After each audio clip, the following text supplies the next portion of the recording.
Bonjour à tous et bienvenue sur la chaîne de Jardinier Futé. Aujourd'hui, on va voir comment récolter des graines de tomates.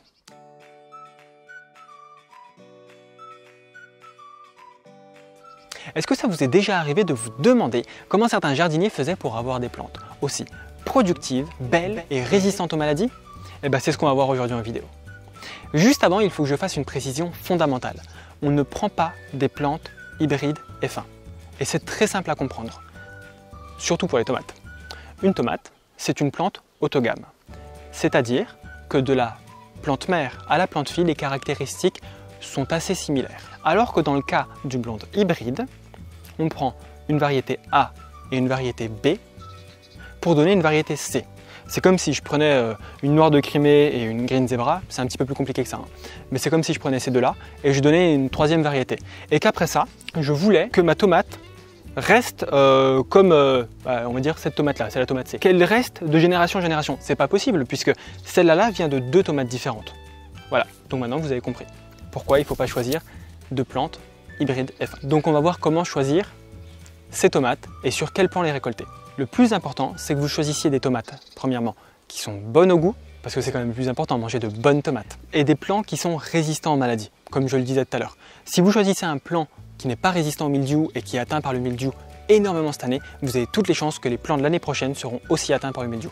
Alors que l'inverse est aussi vrai. Si vous prenez une plante qui est résistante au mildiou, comme les tomates sont des plantes autogames, vous avez toutes les chances pour que les plantes des années suivantes soient résistantes aux maladies. En fait, elles vont présenter les mêmes caractéristiques de résistance aux maladies. Ça s'appelle de la sélection variétale. C'est ce que faisaient les anciens paysans et c'est ce qu'aujourd'hui on ne fait plus puisque c'est des grands semenciers qui maîtrisent toutes les graines. Donc, on trêve de blablatage, on va passer à la partie pratique. Pour récolter les graines, ne coupez pas dans le sens de la hauteur. Il faut absolument que vous coupiez dans le sens de la largeur. Parce qu'en fait, si vous coupez dans le sens de la hauteur, vous n'allez pas avoir accès à toutes les petites alvéoles qui gardent les graines. Donc ça veut dire que vous allez devoir presser la moitié et vous perdrez toute la pulpe et vous ne pourrez pas manger la tomate après. Alors que dans la méthode que je vais vous montrer, rien ne vous empêche de manger la tomate après la récolte des graines. Donc vous prenez votre couteau, vous coupez dans la largeur votre tomate. Donc ici c'est une cœur de bœuf et les cœurs de bœuf présentent l'intérêt, l'avantage, ça dépend pour qui mais moi j'aime bien, d'avoir beaucoup de chair, ce qui ne laisse peu de place pour les graines et donc par exemple les tomates rondes qu'on achète habituellement dans le commerce présentent plus de jus et plus de graines. Donc on va récolter moins de graines sur une tomate à chair ferme. Donc là c'est très simple. Vous voyez bien de quoi je vous parlais. Les petites alvéoles qui ont toutes les graines. Alors que si vous avez coupé ici, vous n'auriez pas eu accès à toutes ces alvéoles. Donc là vous prenez un pot dans lequel vous allez prélever toutes les graines.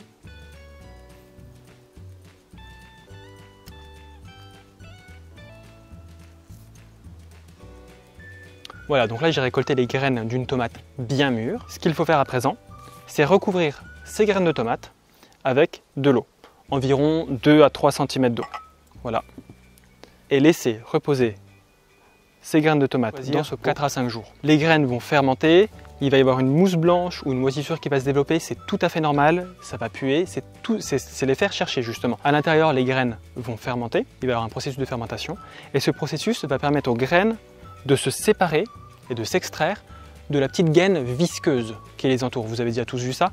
Et ben c'est en fait la gaine qui les empêche de germer et qui les protège en même temps. C'est pour ça que quand on coupe une tomate et qu'on mange une tomate, on n'a pas des graines germées à l'intérieur. Ça peut arriver mais c'est très rare. 3-4 jours après, vous prenez le pot qui a fermenté, donc celui-là il n'y a pas de mousse blanche, etc. Mais je vous assure que ça sent très bon. Vous prenez un écumoire et là tout simplement, là je vais le faire ici.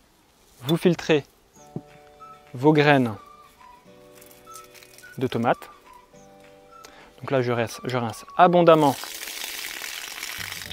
à l'eau claire, je refrotte un petit coup.